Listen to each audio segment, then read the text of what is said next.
Welcome everybody to this episode of Compadres Talk. My name's Vic, your co-host with Frank and Rich. And in today's new episode, we're going to start talking about, obviously, the Olympics 2024 that's going on right now. And Simone Biles and how she has been dominant in this year's gymnastics competitions.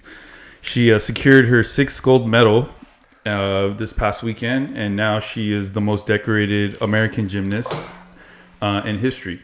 So, guys, what are you guys' thoughts on her performance that she's had this weekend? I mean, Rich said it just now, right? I mean, she's the GOAT, self-proclaimed GOAT, and yeah, I mean, her achievements back that up. Definitely, the Team USA, the women's gymnastics have won gold.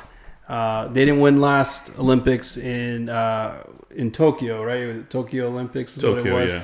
And the reason why they didn't win was because Simone Biles was not there to partake and to help them win that gold. So that shows you how impactful she is. The previous 2 Olympics, they won gold.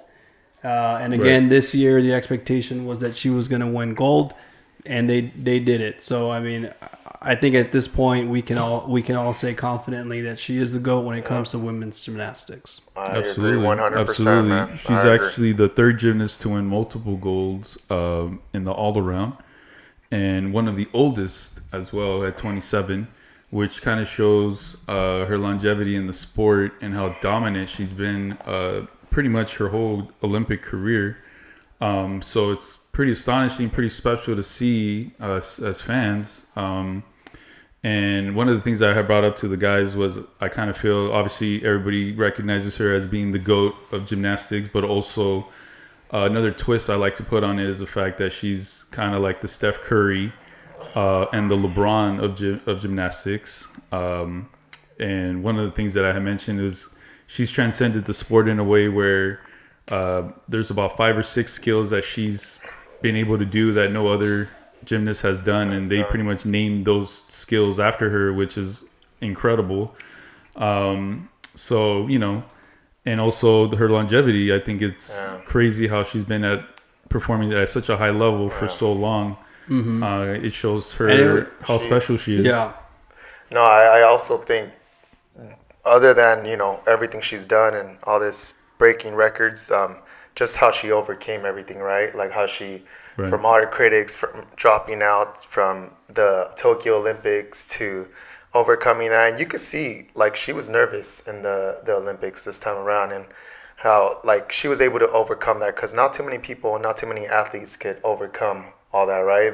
You mentioned it was called the twisties, right? The twisties, or they get, like, which, if you want to explain what that is. Well, I guess I could explain a little bit about that. So what that is basically, it's kind of like vertigo, and you don't know where you are in space, right? So when you're like doing a spin or anything like that, trying to land that, imagine just being a roller coaster and trying to land that. I was telling the guys, you could literally die from that, right? Like, but especially if you're like Simone Biles getting up 12 feet up in the air, you know, and landing wrong.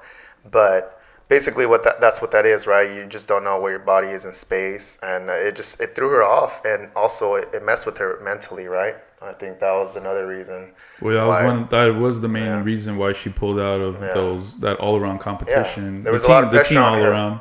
There was a lot of pressure on her, you know.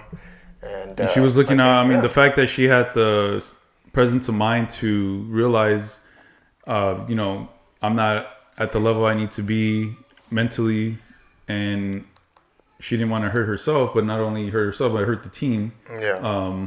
And, you know, she made that decision, which was very big of her. I think people kind of lost respect for her, but... Well, and maybe some people did, but also the fact that they lost sight of the reason why she pulled out to begin with was for her own safety, most importantly. Yeah. But, you know, obviously people turned things around and kind of made her look like she was being selfish, when in reality she was being smart. It's easy to criticize somebody, right? We're right behind. We live in a world where people criticize the littlest things when it comes to sports. And I think that was one of the reasons why I really enjoyed like gymnastics this year, man. I was just excited to see Simone Biles like perform And don't get me wrong, I was excited about Jordan and what's the other Asian girl? Suni Lee. Suni, she was pretty good too. They all did great, you know. Rebecca Andrade, you got to put respect on her name too. Yeah, definitely. She's incredible as well. That was a great team, you know. But yeah, I was excited to watch Simone Biles and the gymnastics, which I've never really been into like gymnastics like that until now. So I think that says a lot, you know. She kind of put them on the map there. Yeah, she definitely did not disappoint.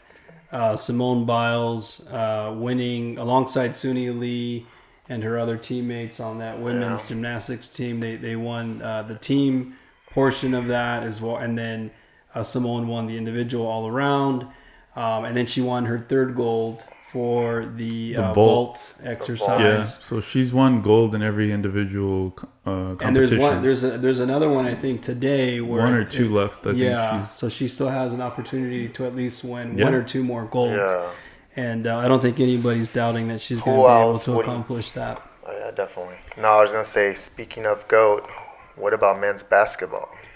That's a good segue. What are you guys thinking about Team USA basketball? Well, I think so far they're showing that they're the odds-on favorite to take the gold this year. They're currently 3-0. They beat Puerto Rico yesterday pretty handily.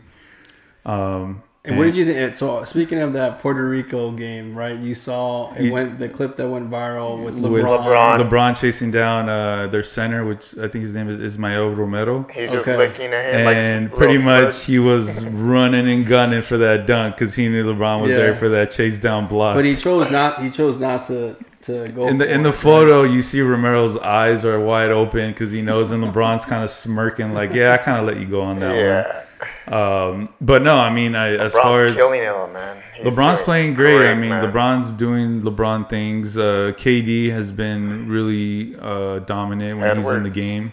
Edwards too. Anthony Edwards. I mean, 26 points yesterday. Everybody, I think so. Everybody's. I mean, it's pretty been dominant performance from the U.S. They got the winner of Serbia, Australia on Tuesday to start off the knockout round. So we'll see. Who do you think is going to be their biggest sort of challenge down the line? As of right now, I think Germany. Germany's got a good shot. Germany. I think they're the current like World Cup champs. They won last year. They have Dennis Schroeder. They won last year. They got Franz Wagner. And Mo Wagner. Hey, Franz Wagner's balling. They got the Wagners? The Wagner brothers. The Wagner brothers. Wagner brothers. What about Canada, though, man? Canada's got a bunch of they're a bunch of young guys, but they got a bunch of NBA players on their team. France, of course. You got France. France current. I think they just lost, right? Oh, they did. I forgot who they lost to, but they did lose yesterday, I believe. So, are they not going to the elimination round? No, but they just they were one of the favorites going in as well. Obviously, they're the home team. Who's 3-0 besides the U.S.? Canada or the U.S.? I think Canada and Germany. And Germany. Also, okay. Yeah. So that's pretty good, man. Yeah, I mean, I think we all anticipate Team USA basketball to get the gold. I mean, in my opinion, it's a must, man. I think Serbia, really? I think has the best because of Jokic. The Joker. I mean, I think he's gonna wake up, and who knows? And who's alongside? I'm trying to the think Joker. Who else besides Joker. They got Bogdanovic. Bogdanovic. There you go. Oh, that's a deadly shooter right there. That's a nice dude right there. All right, so we've talked about Olympics. Oh, we need to talk about one of my favorite sprinters, Noah Lyles. We just saw that right now. Noah Lyles. We just saw that right now. Currently, we just saw the Super man. Bowl of track and field at the 100-meter sprint. I'm glad he backed it up. All that was an amazing race. Did and it worked out for him, huh? Yeah, I mean, he pretty much put it in the universe, and he what do you call it? They manifested it, and basically he won. Accomplished his ultimate goal by the nose, by the forehead, literally by his nose. seconds. Yeah, but that's what it's all about, dude. The 100-meter sprint. That's literally it's like. And his start was kind of shaky, but that's how he pulled through. It was pretty amazing to see. But he's always that's what I like about Noah. He ends up finishing pretty strong usually. He ends up really strong. We saw it live, and we didn't think he won. I thought it he was a lost Jamaican against Honestly, guy. when it Thompson. ended, I couldn't tell the you. Jamaican guy? Thompson. Thompson, Yeah. right? Thompson, yeah. I thought he lost against him, bro. But wait. At the beginning, right? And then after that, we replayed it, right? We replayed it. No, he's just excited. I'm just excited because we because got this guy. That's his favorite athlete right here. Yeah, Noah Lyles. Yeah, we're joking, by the way. Can't He stop doesn't talking really about like it. him. As soon well, when it comes to Noah Lyles, I think a lot of people are hating on him a bit after he made those comments during the FIBA World Championships. No, it's basketball. It's not FIBA. No, it's not FIBA. how he meant it was the basketball. Can I say that again? comment. There were the World Championships. Yeah, in and he Budapest. said the world champions of what, right? Because it didn't seem like it I'm sorry. You were referring to Yeah, the he's statement you referring made. to the I'm sorry. NBA. Well, so was I accurate in calling it the FIBA World Championship? No. He was referring to the mentioned NBA. he was referred just to the world, like winning the championship for the NBA. That's what he referred. He's like world champions of what you're playing in the U.S. But then, is he wrong in a way? I mean, no, but it could be both sides, depending right? on how you look at it. Yeah. I think partially he's right, and partially it kind of he's doesn't wrong matter. because everybody comes to the NBA because the best of the best play in the NBA, right? Yeah. So you could argue both sides, right? You could argue both sides. You can argue both sides. Good thing if he wouldn't have won the 100-meter final, I think he would. Oh, dude, people would have been a lot of crushing backlash. it, I mean, he would have looked pretty got a lot of foolish. I mean, this dude So talks good for much. him that he did what he did. But it's good. He backed it up. I'm glad he backed it up man. because it was a Good close on him. one, And man. he still has his baby, his bro. 200 meters, which is his baby. Yeah. That he's very Yeah. No, go ahead. No. I was gonna say, what did I tell you that he mentioned? You said that his wife, 200. Yeah. the 200 is his wife, and the 100 is is his mistress. There you go. That's what he said in the. That's what he said in the Is that going to be documentary. today? 200 meter? Actually, or is No, that? I think that's in the next couple of days. Oh, Yeah. okay. I don't know when, but yeah. Yeah, man. but that's one where he's like pretty much guaranteed to win. I mean, the that's gold. going to take more strategy, obviously, if it's twice the length, right? But that's where his strong Yeah. point is. Oh, is Yeah, it? that's his. Yeah. This is his first time competing. Well, last year was his first time competing in the 100, right? Of Budapest, right? In the World Championships, yeah. And he won it. Yeah, he won the Right? 100 and the 200. Yeah, and he won 200. And obviously, I didn't know about this until Vic mentioned it. This is his first Olympics, right? Yeah, which is. Am I wrong? Or? Yeah, I want to say it is. I mean, if you want to I don't know. fact check that, but I gotta look that up, but Yeah, because we have to get the facts right. But 'cause the we know the that- other first of all, do we have Wi-Fi? Because we're good. We're good. Well, We just Terry, had if a you power look to your left, outage. Rich, the power is Hey, the power is up. Hey guys, let me tell you this. We waited to record this episode for what? We had 3 about hours? an hour and a 3 half hours. It was a delay. leap of faith. Yeah, an No hour and a half AC and delay. Corona is Yeah. pretty tough, man. Stuff out here in the IE. So shout out to Rich's birthday wish because he came true. He that's what it was. That was my wish. That was my wish. Light coming back, electricity coming back. But going back to Noah Noah Lyles, one thing that obviously check he's that trying to real quick. accomplish was he's trying to win the double in the in the sprint world. That's like the holy grail, right? So you win the 100 and 200, you're by far the fastest man in the world. So if he accomplishes that this year, he'll be ranked up there with the Usain Bolts of the world kind of deal, because I believe he's the last one to accomplish the double in 20. sprint. Oh yeah, that's right. Yeah. So that'll But be pretty remember what you mentioned earlier too, that this was the first time This is- U.S. It's been 20 athlete years since the has U.S. won. has won gold in the Gold. 100 meters since Justin Gatlin in 2004. Yeah, So that's amazing, pretty, man. Pretty impressive. I think he's probably gonna go down as one of the I mean, he's best very young. sprinters for U.S. Right? If he wins the If he wins a double, I mean, the if fact that he won the 100, which he will. So it'll be interesting. What who I was kind of sad about her not getting the gold was Sha'Carri Richardson. Richardson, man. I really thought she was gonna win the gold. Being but- her first Olympics, Yeah, it's not bad. winning the silver is nothing to be ashamed about. And she's young. She's what, Yeah. 23, 24 or something like that. Something like that, yeah. She definitely still has it in the bag, maybe. a lot of Olympic Yeah. appearances left. So Because the girl that won was from what was her St. name? Lucia. St. Lucia, yeah. Came out of nowhere. I didn't even know where that country was at, dude. I was like, I had to look it up. I was like, Small Caribbean island. Korea, St. Lucia. Her name was Julian Alfred. Got first Won gold the first medal gold. and the first Olympic medal for her country. For her country. Lucia or St. Lucia. St. Lucia. We're probably butchering this, but talking about first-time medals for the country, I got to shout out Adriana Bruano, who won Guatemala's first gold medal by winning the women's trap shooting competition. It's amazing, man. She's actually a former gymnast who hurt her back and unfortunately couldn't continue competing in gymnastics. So she took on another challenge and she still reached her Olympic dream, and she's won gold for the first time for Guatemala. So that's awesome. Pretty amazing. What about our girl from Mexico? From Mexico, the judo competitor Prisca Awiti Alcaraz. She won the silver in this year's women's judo competition. Have you guys ever seen it? I've only seen clips of her now. It's amazing. It's pretty cool because it's Mexico's first medal in judo and their overall and getting silver in it is pretty awesome. Yeah. Damn. And her background's pretty cool too. She's actually born in London to a let me go back to it. But her mom is from Leon, Guanajuato, and I think her father is Kenyan, right? I believe. Kenya. And she decided to become a Mexico. Get her basically her nationality status, and she decided to compete for Mexico, which is cool. Hey, viva Mexico! Kudos to her, man. Hopefully Mexico keeps winning, man, as well. Yeah, we'll see, man. U.S. and Mexico, let's go. What about that photo that went viral, dude?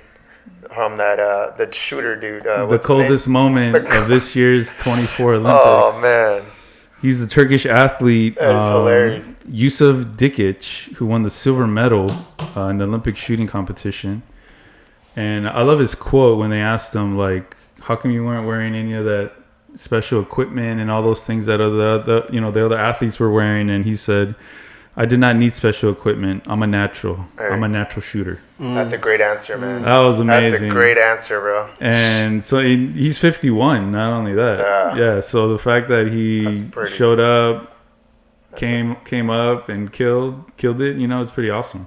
That's awesome. Speaking of 51, there's another. I think the oldest athlete right now. The 61-year-old table tennis. Yes. Did you guys hear her story? No, but I just saw the clip of her. Name, she won. Yeah. She won gold, right? Or silver? I know she medaled. She medaled. But she's got an interesting background story too, man. She basically, I think it was Argentina, right? Argentina, I think. I don't know. The story goes that she was somewhere from Asia, right? And then she left her country. I'm pretty sure it was Argentina. She played in Argentina, or she was coaching for a while, and then I guess she decided during COVID to just pick up table tennis again. She didn't play for like 20 years, something like that, and just started playing during COVID and decided to compete in the next Olympics. And I'm pretty sure she medaled, though. I'm pretty sure. At 61, that's still amazing. Yeah, you're competing amazing, against man. People 20, 30 years younger than you, and didn't really play at that level for a long time. Yeah, that's amazing. Because I heard she was like one of the top athletes for table tennis at her time when she was playing in her 20s, Yeah. Or whatever. Yeah. I also wanted to real quick shout out the U.S. women's rugby team who actually medaled and got bronze in the rugby sevens, and it was actually the first medal in rugby for the U.S. So Lona Maher, who's like the star of the rugby team, women's rugby team, she's like incredible, dude. She's like a beast. So if you see any footage of her, you'll understand what I'm saying. But shout out to U.S. women's rugby, who's not a very popular sport, but hopefully maybe other girls will want to get involved in it. Absolutely. Once they've seen it. What about one of America's favorite sports in the Olympics, man? Swimming. Ledecky. Katie Ledecky, yeah. Ledecky, bro. She what do you think about it, Frank? I mean, she's been winning back to back, right? I mean, within this Olympics and then the previous one. When did she really take off on the Olympic 16. stage? Was it? Oh, since she's been I know, but what participating pretty was much. it? So was the Tokyo Rio Olympics probably. Was it even before that? Maybe, I think this is her fourth Olympics. Yeah, so this is her Rio. fourth Would be Olympics. Rio, Yeah, she's been doing it for a long time, and then I know she went to Stanford during her time when she was competing. You know, but yeah, man, she broke a lot of records. I know. Well, now she broke her. She's the most decorated U.S. Olympian, women's Olympian in history now. Yeah. She's won 13 gold medals. And second to, one of the greats, Michael Phelps, He's right? got 23. Which is crazy, man. I don't know who's going to beat that. Eventually, it'll be broken, right? Because records are meant to be broken, but... That'll be kind of hard, though. It's going to be a long time until we see that. Yeah. Yeah. Who else was pretty exciting to watch in the Olympics, man? I'm trying to think about who else. I think we covered most of them. Yeah. I mean, I don't know if we want to segue into the Netflix series Sprint. Sprint. And also the one that touched on Simone. I mean, I know we've already spoken about maybe the one on Sprint a little bit. Yeah.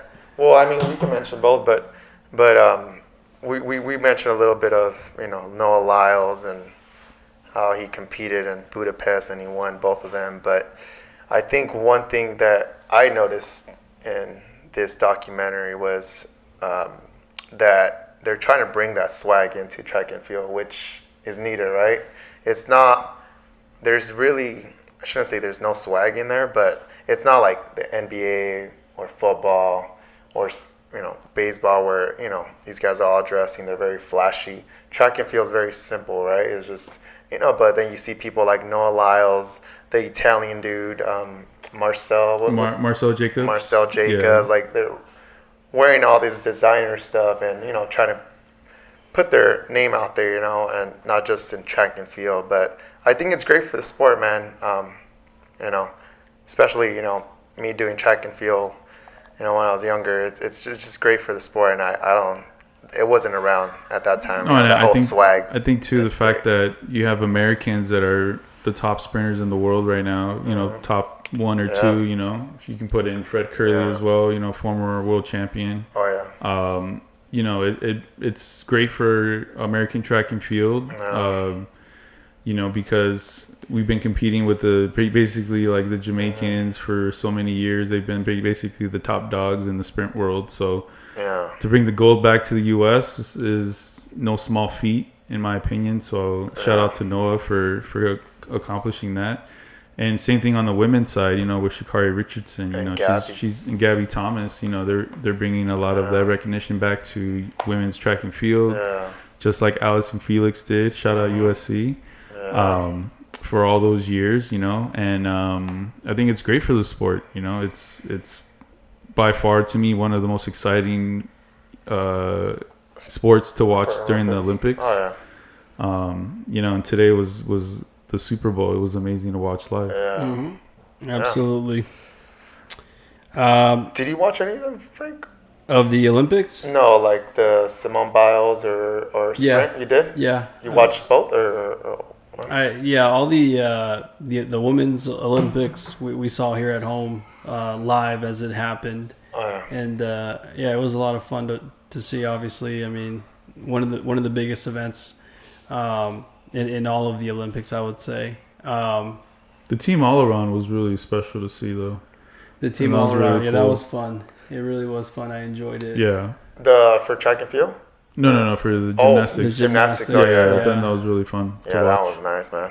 I've never really been excited. Is it only one more week of Olympics? August 11th, right? August 11th is next week? Sunday. This upcoming week, That's it. And then it's the Paralympics. I think it follows it. Right? After that. I mean, I'll be honest with you. It was a bit overwhelming for me. It's a lot. When it started, it was like, man, what am I watching? What's important? But then you eventually start... Too many events to count. Too many events to count. And, I mean, you could either watch it on NBC, USA Network, or Peacock.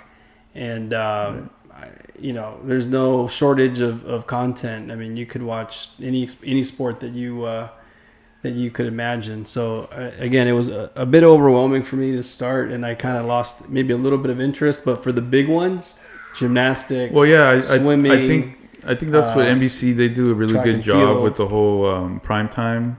Yeah. So they pretty much take the best of what happened during the day and they put it on at night. And I think for somebody like us that we're not able to watch, when it happens live, I think it's great. But just to kind of segue, I think we should, since we're talking about prime time, I think we should maybe mention about how Snoop Dogg has been taking over as far as being the face of this year's Olympics. Man, that's great, man. I'm excited, dude. I gotta say, I love the DOGG. I love it, bro. Obviously, Long Beach great, California, LA great. I think it was very smart by NBC to put him on and showcase him in different ways. Obviously, you've seen him at competitions. He watched Simone Biles do her thing. He was cheering her on. He was dancing with Jordan and all the whole team. It was great, man. Yeah. Did you guys see that the Snoop the Stallion with Martha Stewart picture where he's all dressed up for the full equestrian outfit? Oh man, it's hilarious, bro. That's awesome, man. I love it. I mean, as an Angelino, I love it, man. It's great, and it's great for hip hop. It's just it's good, man. And who doesn't love Snoop, right? Yeah, bro. He's positive dude now, man. He's bringing out the right energy to the Olympics, man. That's what you need, man. Kudos to NBC for putting them on and bringing that entertainment to the Olympics. Definitely, dude. And that's what it's all about, having fun for the Olympics, because at the end of the day, I think that's what a lot of athletes forget, just having fun. I know it's hard, because as much as a serious environment it is, because obviously they're all there to win, right? You're doing what you love, right? But I think for us as viewers, it's kind of cool to see those type of things. And Mike Tirico's been doing a great job hosting. He's pretty much the face of NBC Sports now. That's great, man. So I loved it. I think that was a good call for NBC. Good call, yeah. Yeah. Well, what do you guys know what today is? What's today? Today, Rich? Today is National. Let me get this right. Hold on. Say right. Today is National American Family Day, man. Yeah, friend. He loves these national days, man. National days. Numero uno fan. And one of the only reasons I know all these is because at my job they have all the national days. Yesterday was National Weenie Dog Day. Dude, there's so many national days. I think there's like 5 things today. I don't even know, man. Cat Lover Day or something. Yeah, dude. It's just High Five Day. There's just all these things every day. But I think it's a good thing for us to mention, what family means to us. And I think that's one of the things that we stand for in our podcast, right? We do the Compadres Talk, right? We talk about sports. We talk about, self-care and family, what it's like to be a girl dad and everything else. But it's great. I think mentioning all these is what makes us different, and I think we should mention what family is to us, and what do we enjoy, doing with our families. I think I personally enjoy hiking, with my family, because I love the outdoors, and I love taking my daughter on to the theme parks, because we have a few season passes, to Universal and Knott's, and but I also just enjoy taking her to the children's gyms, having her, get her energy out, because my daughter has a lot of freaking energy. It's ridiculous, man. But I think that's personally what I enjoy too, and just also staying home with them, just hanging out and watching a movie or just being present. I think that's what I personally enjoy. I don't know. What about you guys? What do you guys enjoy? Yeah, no, I think for me, like Rich said, with us, all the three of us, I think I could speak for the three of us, how much our families mean to us. Spending quality time is obviously one of those things where we don't have enough of, right? We're always working, we're always doing things. So when we do spend time with our loved ones, our kids, our wives, we it's precious time.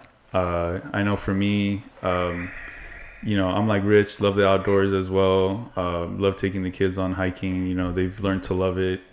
And most importantly, like spending quality time in the sense of being at home, doing things that they love, puzzles, reading, watching shows that they love, movies that they love. You learn to love the things that your kids love, right? It's one of those things where it might be like something you're not interested at all, but you learn to love it because your kid loves it. Mm-hmm. Try to create special memories, special moments. Recent event that happened with me and my youngest daughter. We went to the beach together, and I bought her this $5 kite at Target, and she really wanted to fly a kite that day. Oh, I remember that story. I was a little hesitant because I didn't know if my $5 kite was going to make it, but thanks to the kite gods, everything went well. It was a perfect day. And just to see her reaction and how happy she was, and I guess in a sense proud that we accomplished the flying the kite, was an incredible moment, incredible memory that I'll cherish forever. Little things, man. Those type of things, man. It's those like are memories. You can't put a price on those things. They don't last forever, man. Yeah. And that's great. I think we take a lot of that for granted, right? Little steps like. I think last week we were talking about how sometimes we forget we're on our phones, right? And then our daughters are always trying to get our attention, and those are the moments we should be living for, right? Like Vic said, flying his kite, like enjoying it with his daughter, or just being present with your kids and your wives. And I think that's what we need to start doing a little bit more. What about you, Frank? What do you? Yeah. So on the weekends with my family, what we really like to do is go outside, get some fresh air, go to a restaurant, go shopping. I live in a household with three girls, of course. What about making pizza, bro? What are they going to want to do? They're going to want to get down to pizza. They're going to want to go shopping. And yeah, you mentioned the pizza thing as well. Hey, I mean, I've been Chef getting Boyard Frank over I here. know. If you don't know, sorry to intro real quick, but if you don't know, Frank gets down with the pizza. We tried it today. No, my friend. Not only pizza. Fire. With you guys everything. Fire. You guys are from scratch. So when Frank, he's like, "Hey guys, You're hyping it up, I'm gonna make a little something." I already know, bro. Don't even eat breakfast that day because it's going down I came when we get prepared, there. bro. I was ready. All right, go ahead, finish off. Your That's family. a good point because we do enjoy making food at home. I do make homemade pizzas at home. Homemade pizza dough, sauce.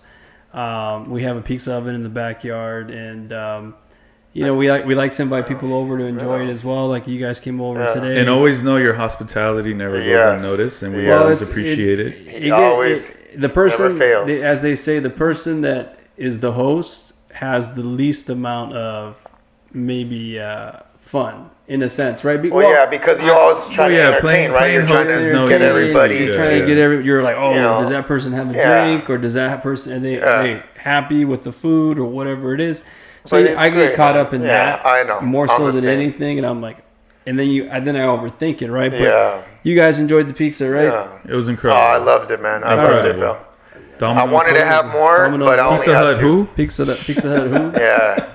Yeah, bro. So that's fire, bro. No, that's and awesome. I think your girls will remember that, man. Looking back in 20 years from now, they'll be like, man. I feel bad for them boyfriends, bro. Yeah, Let me bro. tell you. They'll be like, or their future pizza? husbands, they're gonna be like, man, you don't cook like but my like, dad. do you get No down? way. Do you get down with that pizza? Yep. So let's talk about boxing. Oh man, Rich. Something I just did with my wife, which I haven't gone on a date for like a couple of weeks with my wife, and I think that was one thing I was looking forward to doing with my wife, boxing. Right, I've only attended one professional boxing fight prior to the one last night, and it was great, man. I enjoyed it. My wife was trying to talk to me. I felt bad for her. She just kept trying to conversate with me. I was literally just like in the zone, man. I was just like this, like I was like, yeah, sure. I was just trying to brush her off at one point. She's like, okay, I'm not gonna talk to you. Just watch a fight. Just watch the fight. But I still talk to her in between, the rounds, and But yeah, man, it was great, and to see Terrence Crawford, one of the pound for pound Bud fighters, it was great, man. It was the other fights too. They were exciting, man. You had Andy Ruiz fighting against why am I blanking on his name? Heavyweight dude.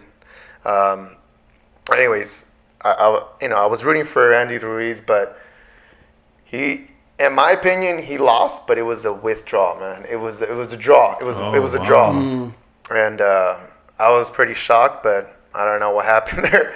I don't know. It was the California judges that kind of decided to do it a draw, but it was more favored towards the other guy, and he kind of beat him up pretty bad towards the end. But there was one thing that he did mention at the end, and he showed his glove. He fractured his wrist, man. Andy Ruiz, when he was fighting against the other dude.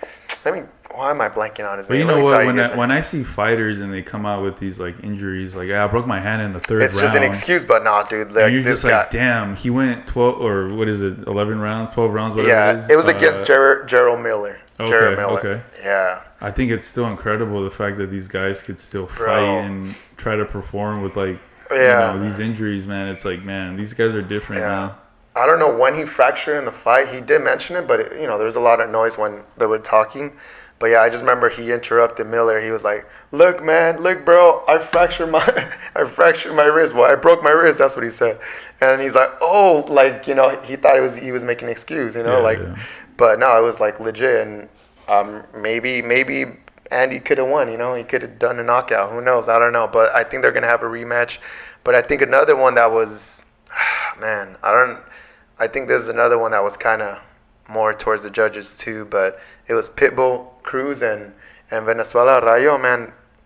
I think that could have gone to Pitbull in my opinion, but he won by decision, right? Yeah, Rayo won by split decision. Yeah. But that was a great fight. But obviously the main event was Crawford versus Israel Madrigal, and I know Madrigal has only had 11 professional fights, and he took him to the distance, which Crawford hasn't done for like 8 years, since 2016, the last time he went the distance. And after that, he's been knocking out dudes left and right, But yeah, I thought it was just great to see, this fight, and I never thought I would be able to. So tell us a little bit about the event itself, and kind of like the first fight was hosted by BMO, I believe. Was it? Oh no, you mean Turkey? But I'm saying this. So was that the first time they had in the U.S. a fight by this guy Turkey. This new promoter, right? Yeah, he's from Saudi Arabia. It was a big deal, right, for boxing. It was the first time this guy from Saudi Arabia came. His name is Turkey. He came to the U.S. and promoted a fight, and he was inducted last night to the Hall of Fame of boxing. Wow. Yeah, it was a big deal. Right? Yeah, so it was a big deal for boxing, and he basically tried to make it very entertaining, man. Outside of the stadium, at BMO, he had this whole it almost looked like a carnival, man. They had tasting, tea tasting, coffee tasting, from Saudi Arabia. They had all these different things, and it was cool, man. I thought it was I think they did a great job, and I hope he promotes more out here in the U.S. So yeah, that was a historical night, for boxing too. So yeah, man. But how was it like watching a fight at BMO? It was great, man. It's not like Staples, or crypto. Which I hate. It's always going to be Staples. It's always going to be Staples. We're always going to refer it to as Staples. Yeah, man. Exactly. But it was. I had a great view, except for I did the mistake by watching it from the corner, and there was a post, and that was the only thing that that kind of sucked. But other than that, it was great, man, and I'm just excited for for Crawford. I don't know if he could beat if they do decide to fight Canelo. But I really, personally, I don't think he'll be able to take Canelo, man. That's a whole different beast. Well, segueing into Canelo, in recent news, they just took away his undisputed super middleweight title. Sucks, man. Because the IBF said that he did not defend the number one. What is it? The required. The IBF, he did not defend his IBF title against the number 1 contender in the IBF, which his name is Skull something. I forgot. I wrote it down somewhere here. Is it Michael Skull? Michael Skull. Let me give you the actual facts here. He is a number 1 contender, William Skull. William Skull. Yeah. It was announced last Friday, and they took it away. They stripped it because I guess it was long overdue, and so Canelo's no longer the undisputed in super middleweight. And I guess maybe I don't know. So the rankings probably. According to reports, I think it was more of like a Team Canelo decision. Probably. From what I heard. I don't know who the wrong, dude but is. I think they said it was one. I don't know who the dude is, but I don't know. He probably thought Berlanga, the Puerto Rican dude, is going to bring more money, generate more money in September, but who knows, man? I don't know. There's a lot of politics involved in boxing, but I don't know. Who knows, man? I don't know where his rankings are in boxing anymore. I know he's ranked number 5, I think right? According to ESPN's rankings, top ranked number 5, he's ranked number 5 currently. And then first is Usyk, and then Alexander Usyk. Second is Crawford. Second is Crawford. Inoue. And then it's Bivol, number 4. Right. But yeah, man. Enough of boxing, man. How about LAFC? Let us know what's going on with LAFC. So LAFC, there was a big official unveiling of Olivier Giroud this past week, and he started practicing with the team this past Friday. And even he had some advice given to him from Zlatlan. Ibrahimovic Zlatlan, and he played with the Galaxy for several seasons, and there were some pretty epic matchups between LAFC and the Galaxy El Tráfico matchups. Yeah. I mean, some of those my wife and I went to, and some of the best games that I've ever seen. I've been wanting to go to within an MLS game, and but anyway, Zlatlan was saying that essentially the MLS is more of a strikers league, not heavy on the defense. They don't really play to hold the result, and that kind of speaks to more so the playoff format in MLS being elimination once they get to that level versus the format overseas in Europe and pretty much in every major soccer league in the world is a points based format to where every game matters.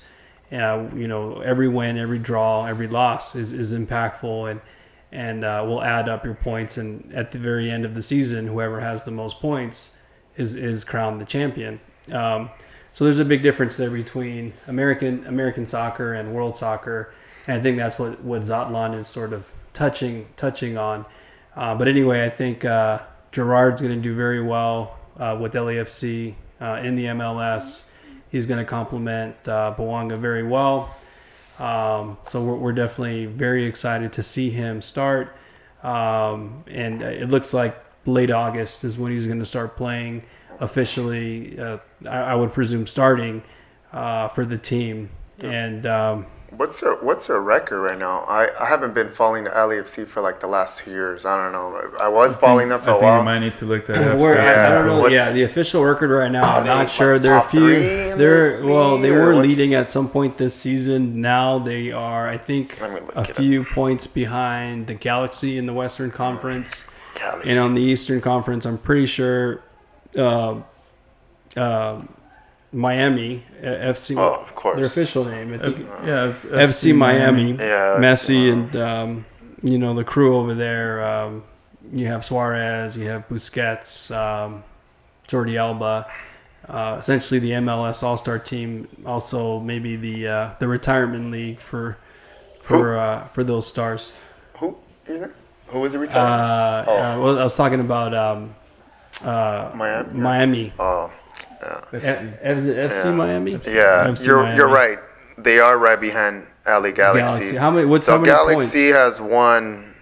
Oh, Galaxy has 49 points, and then LAFC has 47 points. Oh, so Okay. But they've won. Galaxy has won 14, and LAFC has won 14. Mm-hmm. But yeah, it's pretty close.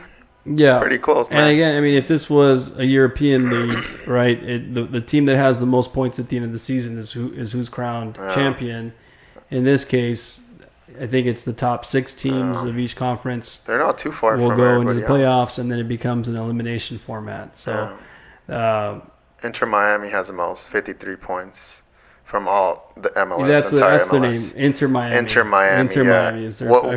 Inter Miami. What did you guys call it? FC. Well, hey, I'm glad we looked it up. Hey, now we got it. Inter Miami. I mean, yeah, man. That's awesome. A lot of excitement there with LAFC as always. And they're actually currently aggressively pursuing Gerard's fellow Frenchman, Antoine Griezmann. So we'll see. That'll be another great addition to LAFC. Nice. We should do a Dodgers update. Yeah. So this week was obviously the trade deadline for MLB.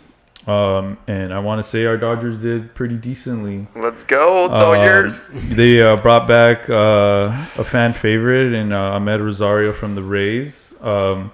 He's playing pretty well this year. He's been playing a lot of shortstop, third base, and right field. And this season he's batting 307 with the 748 OPS, which is pretty good. And so the fact that we got another utility guy, along with Tommy Edman, who should be hopefully back within the next month, along with Max Muncy, hopefully, we'll see. Brings another versatile guy. So right now with all the injuries we have, I feel like we can get anybody that's batting at a good average right now. I think we should all take it. What about the pitchers, man? Yeah. So they traded for Jack Flaherty from the Detroit Tigers for 2 prospects, Tyron Lorenzo and Trey Sweeney, which when you think about it, is nothing for a guy who's pretty much a starter in Major League Baseball. 2 prospects that nobody really knows about. Flaherty pitched last night. Last night. 6 innings. Huh? Yeah, 6 innings. I think he had 7 Ks. Yeah, only allowed 5 hits. No one runs in a blowout against the Oakland A's. Did good. So hey, he's a Harvard Westlake alum. 818 baby, he's a Valley boy. So he's coming back home, and for me, it's just hopefully he continues pitching at a high level, and at this point we're probably gonna need him to start sometime in the postseason. So we'll see. So we'll hope for the best. He won Player of the Game, right, for the MLS. I think I looked it up. I saw for MLB. He won Player of the Game. I saw it on ESPN earlier. Well, probably. I mean, he pitched 6 shutout innings. That's pretty good for the Dodgers debut. Man. There's also the reliever that we got, a reliever that's supposed to be pretty good. Good right? Segue there, Rich. We actually traded Miguel Vargas, who was one of our top prospects. Played decently this year. I mean, he's a good kid. He's a Cuban national. One of those kids you root for. But unfortunately, we got to get pitching. So we picked up Michael Kopech and in that trade, and he pitched the other night. He throws 100 miles an hour. As a relief pitcher, I'll take it. So for me, pitching was a big thing at this trade deadline, and I feel like we got some good pitching added to our pitching staff. So I can't complain. So Dave Roberts came out yesterday that Mookie Betts has a set return for August 12th or the 13th, which would be huge. And it's been kind of discussed, like, should Mookie stay at shortstop or should put him out in the outfield? I think it would be better, man. I think a lot of people are kind of been saying Mookie stay at shortstop because, if he goes in the outfield, it'll be a little bit more wear and tear. So we'll see. I mean, it's all kind of like up in the air. Nothing's set in stone. But definitely having Mookie back will be helpful right now, especially at the stretch end of the season. He'll be coming back towards the end of the season. And just on a side note, Shohei became the 4th Dodger yesterday in franchise history to join the 30-30 club, 30 home runs and 30 stolen bases. And he's the first Dodger since Matt Kemp in 2011. So, of course, Shohei proving that he's one of the best in the world and best in baseball. And they said at this pace he might even reach 45 stolen bases, which would be incredible. So we'll see. Shohei's just showtime at Dodger Stadium, man. I mean, he's just balling this year. Pretty much adding to his resume, and hopefully, he could still go for that NL MVP this year. So we'll see. Yeah. And that's the Dodger update, guys. Nice. Thank you for that. Rapid fire now. And how could we start this off with, our boy Matt Kemp, dude? Matt Kemp is signing a one-day contract to retire as a LA Dodger on his bobblehead night this week on August 11th. Obviously growing up, Matt Kemp was I know Rich is one of his favorite Dodgers of all time. Only Dodger jersey I own right now. That's right. That's right. You got to bring that back out, man. Yeah, man.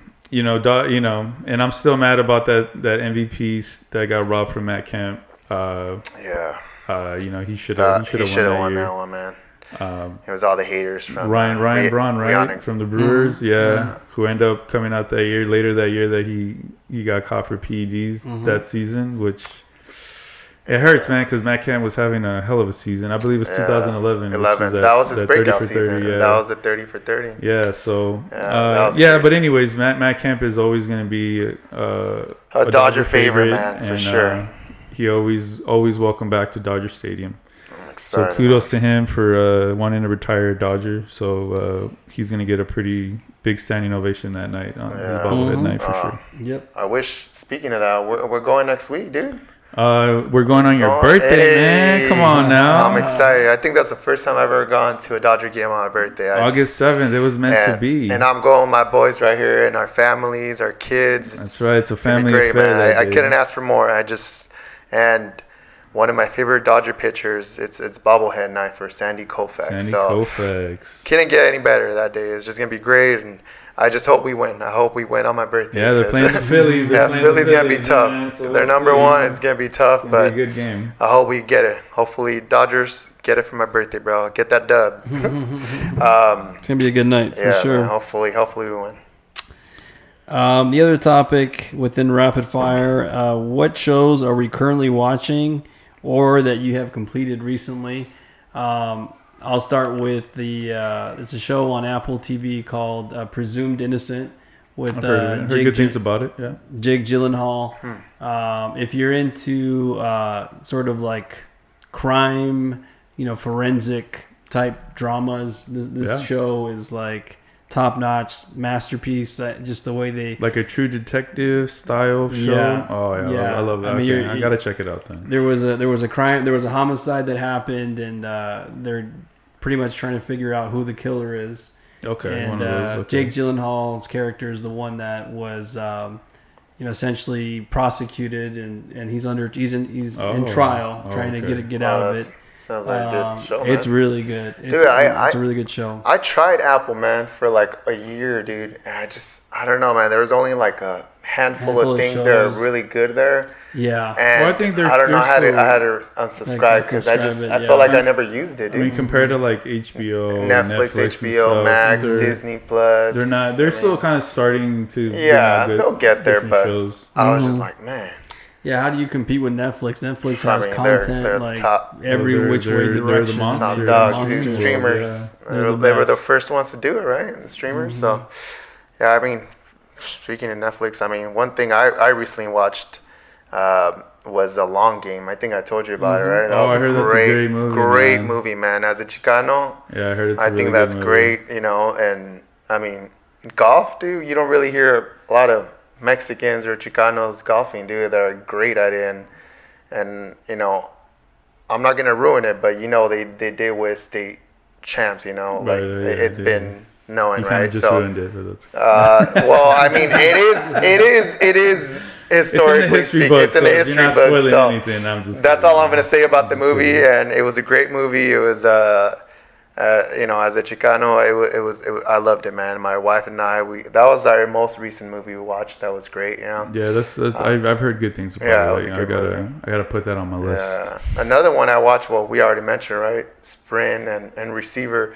Receiver is one I'm between that and I was telling you guys that I started watching Rafa Marquez, El Capitan. Oh man, Great I gotta watch that, man. great series, man. I think so far, I still haven't finished that, but I'm between those two, and it's great. I didn't know he played for Barcelona, man. Yeah.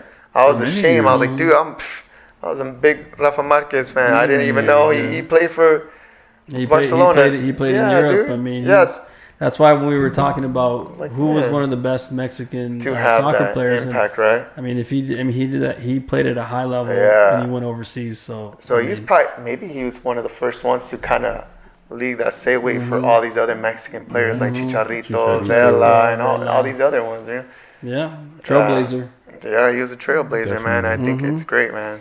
What about you, Vic? What's honestly, I'm gonna be honest. Don't really watch a whole lot of like TV shows or streaming shows. I haven't, but then again, I haven't given anything a chance. So Twisters, now that you guys baby. mentioned Twisters, these shows, bro. Twisters, bro. Come on, bro. Well, that's a movie. That's a little different. Quick little thing. His girl Vani is obsessed. My baby girl, for some reason, has had an obsession with tornadoes and how they happen, where they happen, and she knows everything about them. Who happens to chase them, which storm chasers, and she wants to be a storm chaser now, and she wants to be out there in the Midwest in Tornado Alley and join all the crazy people that do that for a living, which is insane because I've seen enough documentaries to know how everything goes down. But I've watched every documentary on Netflix and Hulu on tornadoes. So if you guys want to know about them, I got all the scoop on those. She's gonna make history, bro. The first Mexican American to be a storm chaser. Hey. But on a side note, the Twister movie, we took her to see Twisters because she really wanted to see it. It was enough for a 4-year-old to see without anything crazy. So just a side note. And it was pretty fun. It was actually better than I expected. I'm not gonna lie. I didn't really know too much about the movie. I know it's a remake of the original, which I loved. That came out in '96 as a kid, But yeah, kudos to all the actors and the people involved in that movie. They did a great job. So two thumbs up on Twisters, the new one. Yeah, right? I would recommend it. Twisters, it's a funny movie. That's on my bucket list next, man. It's a love story and all that, so it's cool. Somehow they found a way to mix in a love story with all the chaos of Twisters. Yeah, just like in the original, Helen Hunt and I forget the gentleman that played the lead role. Kevin Costner? No, it wasn't Kevin Costner. I remember watching that movie, but so long ago. The lead man in the movie. Yeah, it's a good movie, but yeah, it's great. But that one's on Netflix too. The new one. It's in theaters. I saw it in theaters. Oh, it's in theaters. Oh, okay. Yeah. Okay. All right. Yeah. So another movie that we both seen was A Quiet Place Day One, with Lupita Nyong'o and Joseph Quinn. Who was a star in The Stranger Things the last season. It was a great movie. I really enjoyed it. What is that movie about? So it's like an apocalyptic kind of aliens invading the Earth, and the crazy thing about these aliens though is that Frank loves his aliens. I love alien stuff. Now I'm excited. We need to do an He's episode a believer on aliens. We all are believers. If you want to, but you're a believer. He's a real believer. Man. Yeah, I'm a real. You guys are pretend believers. We're pretend. But in this movie, the aliens come, and the crazy thing about them is they are triggered by sound. So in order to not get killed, you have to be very quiet. So everybody is super quiet throughout the movie because, obviously they don't want to get eaten or killed by these aliens. Isn't that what happens with like Stranger Things, where it's like if you hear sound, the underworld? It's different. But you know what? You may be confusing this with another movie because this was like the prequel. There was another movie. The box one, or it's similar to whatever it is. I don't know. The Bird Box. Bird Box. Yeah. I never finished that movie. That's a good movie, dude. I never finished it, but I fell asleep. It was a good movie, but my bad. Go ahead. No, I think you may be confusing it with the first movie that came out with that one dude that came out in The Office. John Krasinski. Okay. And his wife, Emily Blunt. I think I am. Okay. Which he directed that film. That was a really good movie. That was a good movie. It's a great film. Yeah. It's a great film. Okay, and the prequel was just as good. I really enjoyed it. You liked it? I loved it. Yeah, I think Lupita Nyong'o did a great job. Shout out to Lupita. She's obviously, we all know she's a Mexican national. I didn't know that until today. Yeah, she's a Kenyan and Mexican national. She was born in Mexico City. Wow. Speaks beautiful, perfect Spanish. Yeah. So shout out to her. She did a great job in the film alongside Joseph Quinn. And so her character, you pretty much they take you through the stages of how everything starts and everything, and then kind of how the world ends, in a sense, if you want to call it, or whatever. And it's based in New York City, which obviously is pretty chaotic, you would think, if that would actually happen in real life. So yeah, it was a great film. The ending was kind of cool. Don't want to spoil it if you haven't seen it. So definitely 2 thumbs up on my end. Same thing. Same here. 2 thumbs up for that movie. It was a really good one. Another movie that kind of caught me by surprise recently came out on Hulu. And if you're a subscriber to Hulu, it's free to watch, or you're paying for a subscription. So not quite free, but it's part of what you're paying for. And that movie surprised me because there's been so many Planet of the Apes movies in the past 5 to 10 years. And to be honest with you, I was kind of sick of watching another Planet of the Apes movie. Right. I was like, oh, what is this one going to be about? But it was good. Well, the people were saying, hey, go watch the movie. It's pretty good, and this and that. I'm like, no, I don't want to watch. I'm not going to pay to go watch, pay extra to go watch it. So when it became available on Hulu, my wife and I gave it a shot, and it was good. Yeah. Did you guys see? Speaking of Planet of the Apes, I think they were promoting it before it released that there was like a couple horses like. They were dressed as apes while riding the horses in by the San Francisco Bridge.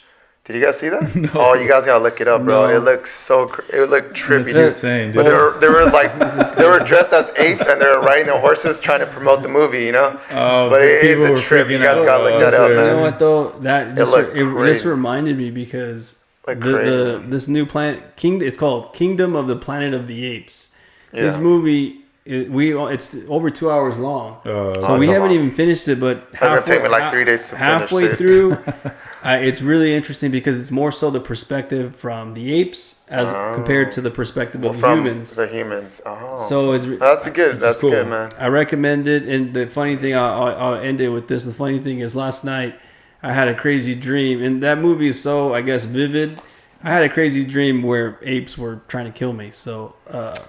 It's were you on a horse? Damn, bro. I was like in some sort of. Were you by the San Francisco Bridge? And the ape was like, I think, on a horse or something. But damn. Yeah, if you're afraid of apes, then don't. So this movie must be that good if Frank had a freaking dream about it, bro. He tends to have these crazy vivid dreams. Hey, and what did you say? You said when you have a crazy dream, that means you slept well. Yeah. Is that true? Is that what it is? Yeah. Is that confirmed? I mean, I can speak for myself. When I have vivid, long dreams, I sleep really well. So yeah, it might be different for everybody, but I mean, I enjoy dreaming. But I've heard of stories like a friend of mine, his brother used to have really bad dreams to the point to where he didn't want to sleep because they were so vivid. Really? Vivid dreams. I love sleeping, bro. I mean, sometimes I remember my dreams, sometimes I don't. I don't know, man. Sometimes I have intense dreams where, Yeah, that's going into another topic. Wait, hold on. Wait, let him finish. You know what's one thing my wife hates, though? For some reason, I'm always like, not every day, but sometimes I talk in my sleep, bro, and I'll be like, hey, go check the kitchen or something. And it sounds so realistic. It feels realistic to me, bro. I'm like, babe. Yeah. I'm like, hey, it's already time. Or like, I'll just say something random, bro. And she's like, what are you talking about? She's like, just go to sleep. Shut the fuck, yeah. I'm like, damn. But it seems so realistic, dude. It's just at that moment. But. Well, good thing you don't sleepwip, right? I don't, bro. Yeah, that'd be I know a couple of sleepwalkers. You unlock the doors and you walk outside and then... I know a few sleepwalkers, oh, really? man. Yeah, dude. There's. I'm glad I don't. Another rapid fire topic was. Do you want to cover this? Sure. Yeah. So Kobe's home locker was sold for $2.9 million this week at the Sotheby's auction. And this is actually Kobe's third most expensive piece of memorabilia. Trailing a jersey from his rookie season that sold for $3.69 million, and a jersey from his 2007-2008 MVP season, which sold for $5.6 million. And this is actually more than what people anticipated it would sell for. I believe, yeah. So it's crazy. I think it's the most expensive locker room sold ever, which is insane. What was the starting Yeah, there was bid? a story behind It it. was $1 Janitor? million. They predicted it was going to sell over $1 million, but I don't think they were going to sell But close to $3 million. There was an interesting story behind it, right? You were mentioning that the Yeah, so janitor they had done some renovations they to took it out? Staples Center a couple years Staples back. Center, not crypto. And I guess they had put it to the side in a way where like kind of people were going to disregard it. That's And one of the crazy, maintenance man. workers saw that it was there and it had Kobe's nameplate on it. Bro, you know this is Kobe. And he was like, dude, this shouldn't be here. And yeah, so he brought it to somebody at Staples. They're like, Man, I hope he got paid for it, dude. I hope so. I he mean, got at least some get a commission cut of, for it. of the $3 million, and yeah, so obviously Sotheby saw it and said, we're gonna take that. So Damn. they put it up for auction. I'm sure, like whatever they maybe talked to Vanessa about it. I'm sure. Yeah.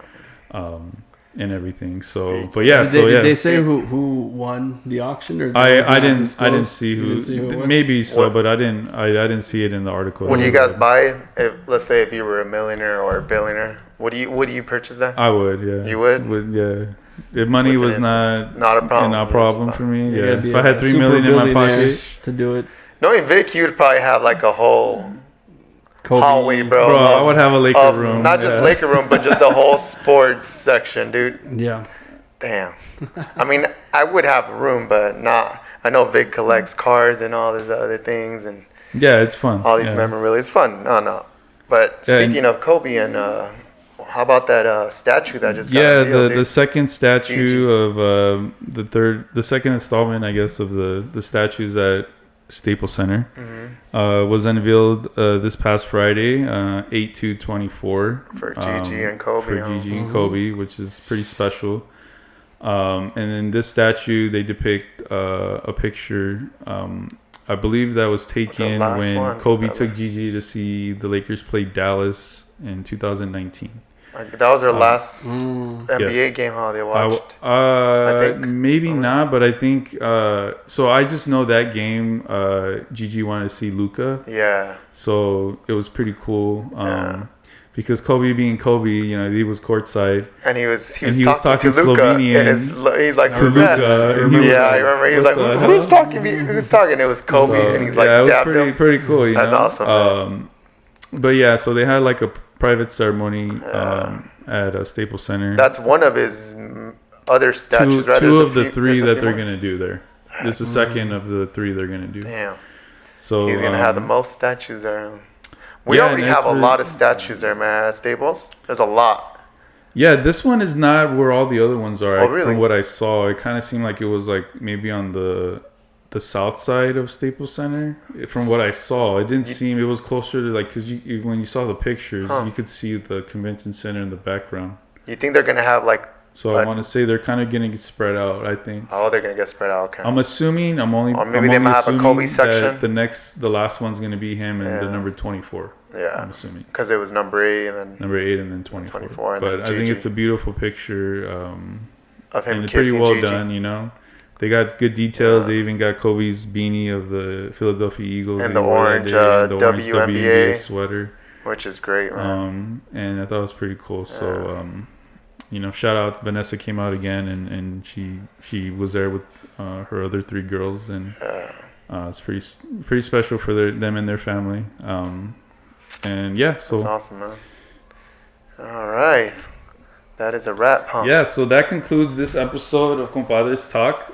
If you enjoyed today's episode, make sure you like, share, and subscribe to our YouTube channel, and also follow us on Instagram. And that's it, guys. Compadres out. Bye, that's out. Peace. Peace.